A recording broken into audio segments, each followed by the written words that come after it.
Ermənistan tədricən Rusiyanın təsir dairəsindən çıxaraq Avropa İttifaqı ilə münasibətlərini dərinləşdirir. Telegraf xəbər verir ki, bu barədə Bloomberg yazıb. Nəşr bildirib ki, Ermənistan Təhlükəsizlik Şurasının katibi Armen Qriqoryan iyunun 24-25-də Polşanın Qdansk şəhərində Ukraynanın bərpası üzrə beynəlxalq konfransda iştirak edəcək. Tədbir Polşa və Ukrayna tərəfindən təşkil olunub. Təxminən 100 ölkənin nümayəndəsi iştirak edəcək. Mənbə qeyd edib ki, Ermənistan rəsmisinin səfəri Avropa İttifaqının Rusiyanın ticarət məhdudiyyətlərinin təsirlərini azaltmaq üçün İrəvana dəstəyi fonunda baş verir. Rusiya bu yaxınlarda bir sıra Ermənistan mallarına məhdudiyyətlər tətbiq edib. İrəvan bunu siyasi motivli addım kimi qiymətləndirib.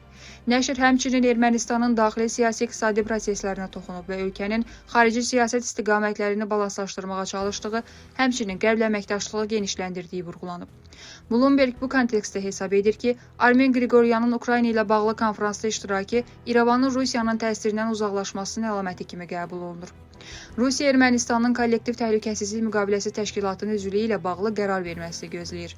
Bunu Rusiyanın təşkilatdakı daimi nümayəndəsi Viktor Vasilyev deyib.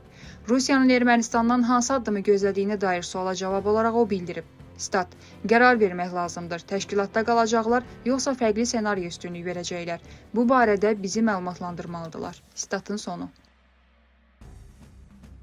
Dəyərli izləyicilər, ölkə və dünya gündəmi ilə bağlı xəbərlər təqdim etməyə davam edəcəyik. Öz fikirlərinizi şərh bölümündə qeyd etməyi unutmayın. Sağlıqla qalın.